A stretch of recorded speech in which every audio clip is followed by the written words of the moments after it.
Baik, terima kasih kepada kalian yang telah hadir pada pertemuan hari ini.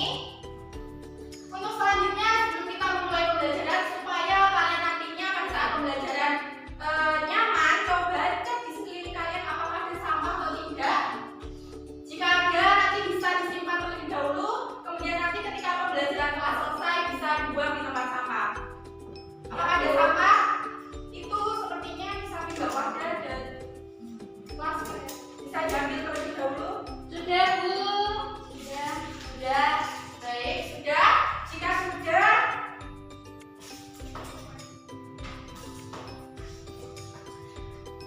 anak-anak, ada yang masih ingat pada pertemuan kemarin Ibu membahas mengenai apa?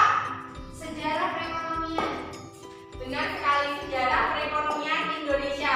Nah, untuk pertemuan kali ini kita nantinya akan membahas mengenai pembangunan perekonomian Indonesia.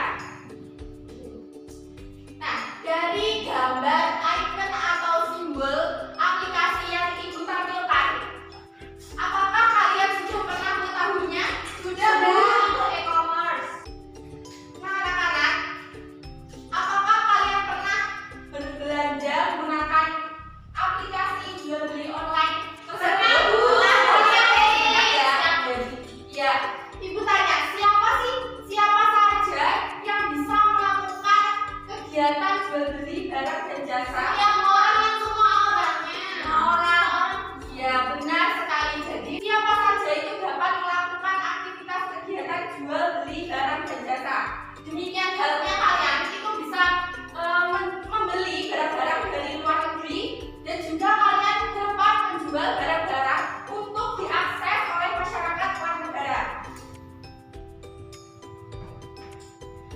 Jadi anak-anak, kondisi ini itu berbeda jika dibandingkan dengan puluhan tahun silam, di mana teknologi itu belum secanggih saat ini.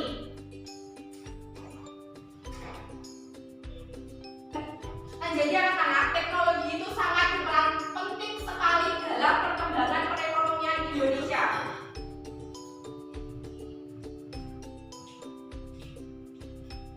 Nah, sebelum kita lanjut, saya akan membacakan tujuan pembelajaran yang akan kita capai nantinya. Yang pertama yaitu peserta didik mampu menjelaskan kehidupan ekonomi Indonesia pada masa awal kemerdekaan dengan benar.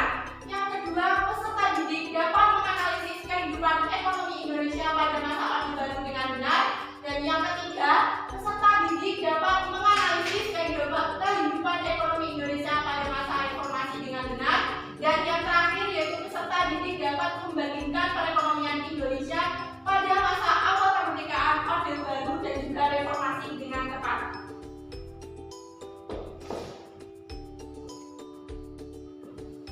Sebelumnya, Ibu juga akan menjelaskan terkait teknis penilaian kita nantinya. Jadi nanti Ibu akan menilai 3 aspek. Yang pertama yaitu sikap. Sikap ini berkaitan tentang kesopan santunan kalian. Kemudian yang kedua yaitu Ibu akan menilai tentang pengetahuan kalian. Hal ini berkaitan dengan wawasan kalian. Kemudian yang ketiga yaitu tentang keterampilan kalian. Nah, coba anak-anak kalian perhatikan gambar yang Ibu tampilkan di PowerPoint. Gambar ini menjelaskan tentang kondisi utang luar negeri Indonesia pada tahun 2014 hingga pada tahun 2019. Nah, anak-anak, dapat kalian lihat bahwasannya perekonomian Indonesia dari tahun ke tahun itu mengalami perubahan. Pada tahun 2014, yaitu yang warna biru, itu perekonomian Indonesia itu masih sangat menurun sekali. Kemudian tahun 2015 itu mengalami sedikit kenaikan. Tahun 2016 juga mengalami sedikit kenaikan hingga pada tahun 2019. Nah, anak-anak, dari gambar ini, apakah kalian muncul pertanyaan, berapa triliun sih hutang Indonesia apabila 1 US dollar itu senilai 15.000? Kemudian siapa saja yang dapat melakukan utang luar negeri? Ada yang tahu? Belum, tidak ada.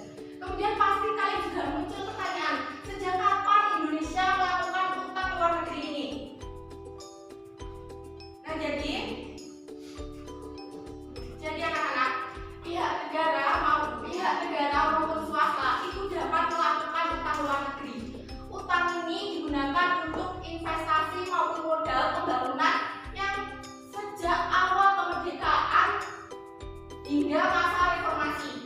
Hal tersebut itu terjadi karena kondisi perekonomian Indonesia ini terus mengalami pasang surut, di mana Indonesia ini memiliki warisan utang pemerintah kolonial yaitu sebesar 1,13 US dollar miliar setelah mendapat pengakuan kemerdekaan oleh Belanda melalui konferensi meja bundar atau bisa kita kenal dengan sebutan KMB pada tahun 1949, dan utang itu berasal dari kekayaan yang rusak akibat perang serta seluruh investasi sebelumnya yang dibentuk oleh pemerintahan Belanda.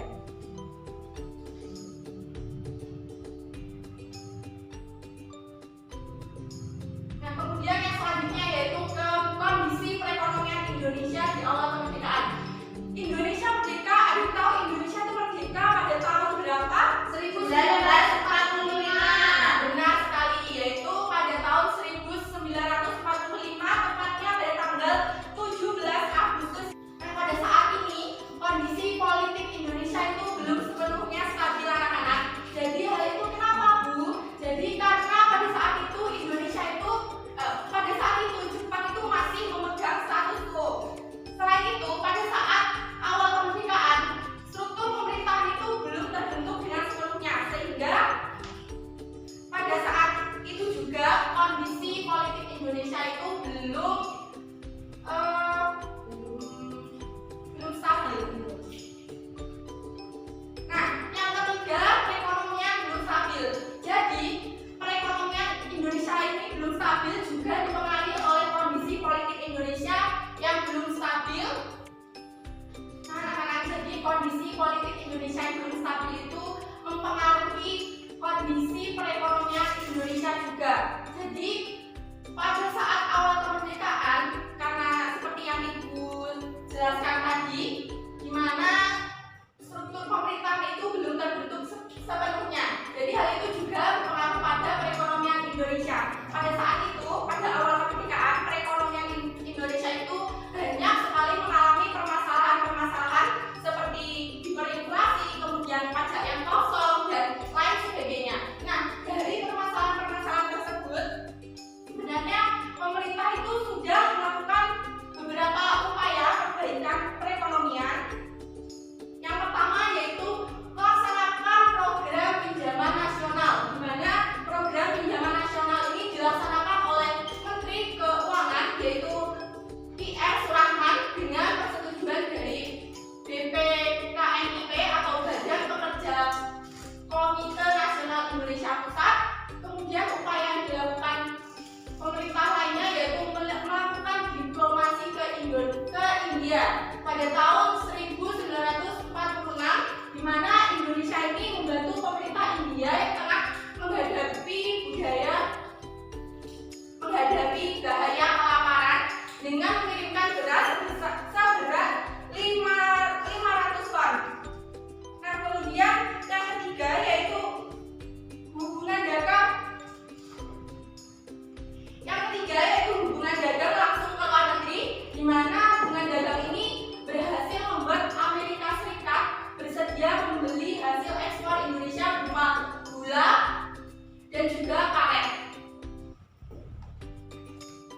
Nah, jadi anak-anak, dari upaya-upaya yang dilakukan oleh pemerintah ini, Indonesia itu jadi mendapatkan feedback atau respon positif dari negara lain, sehingga pada saat Indonesia mengalami permasalahan-permasalahan itu juga dibantu oleh negara-negara tersebut.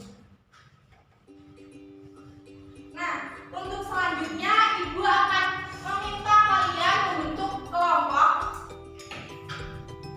Jadi satu kelompok. Jadi ini kan ada 9 orang. Nah, nanti akan ada 3 kelompok, di mana satu kelompok nantinya berisi 3 orang anggota, 3 orang anggota.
dan juga ada juga yang menganalisis tentang kondisi perekonomian pada masa reformasi dan juga pada masa Orde Baru. Nah, jadi setiap kelompok itu nantinya berbeda ya. Kemudian dari hasil analisis dan diskusi bersama teman anggota kelompok kalian nantinya, kalian bisa menuangkan dalam bentuk mind mapping, di mana nanti ketika sudah selesai, ibu akan minta kalian perwakilan dari anggota kelompok bisa maju satu-satu untuk mempresentasikan hasil kerja kelompoknya. Kemudian kelompok lainnya nanti bisa menanggapi ataupun memberikan pertanyaan. Di sini ibu akan memberi kalian waktu 20 menit. Apakah cukup? Cukup. Baik. Bisa dikerjakan dari mulai sekarang ya. Ya, oke Bu. Jika ada kesulitan bisa ditanyakan kepada ibu langsung. Bu tanya. Ya.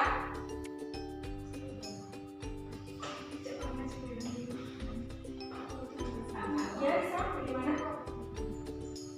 Nanti di sini kamu menggambar kreativitas kamu, kemudian kamu coba buka buku. Oh ya, anak-anak, ibu lupa, coba kalian buka buku halaman 254, di mana itu nantinya akan terdapat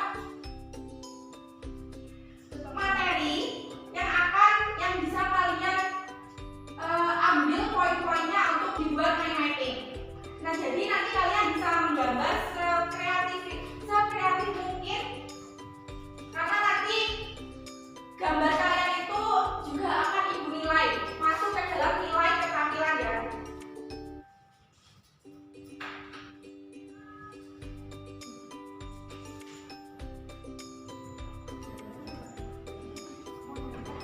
Ada kesulitan? Belum nomor 1? Belum.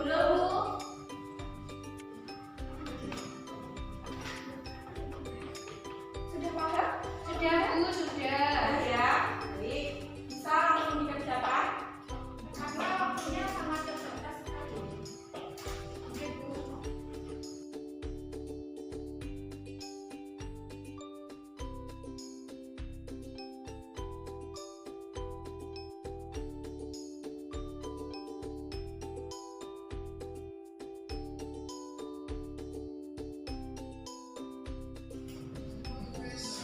Baik anak-anak, sudah selesai? Sudah belum? Jika sudah, siapa dulu yang ingin maju ke depan untuk mempresentasikan hasil kerjanya? Adik dulu. Kelompok 1, kelompok 2. Baik. Dari kelompok 3 terlebih dahulu aja ya. Ada yang 3 termasuk. Yo, macam yo. Ayo, terima kasih Bu. Perkenalkan siapa namanya, kemudian dari kelompok berapa. Baik, perkenalkan, nama saya Hikmah Janatun Naimah dari kelompok 3, ingin mempresentasikan mengenai hasil diskusi mind mapping-nya. Nah, di sini ada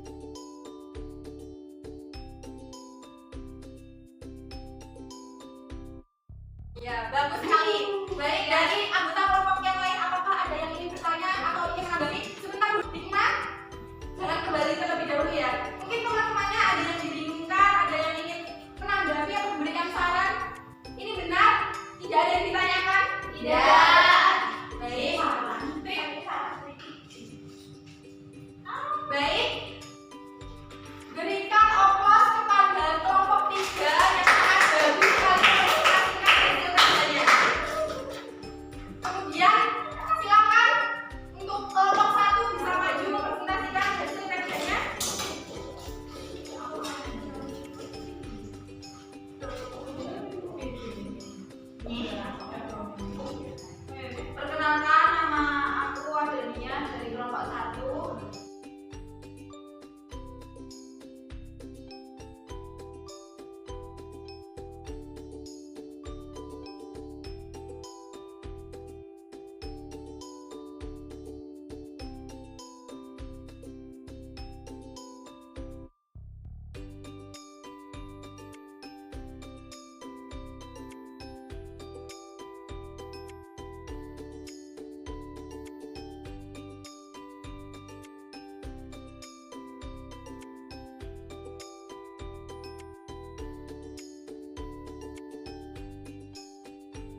Jadi anak-anak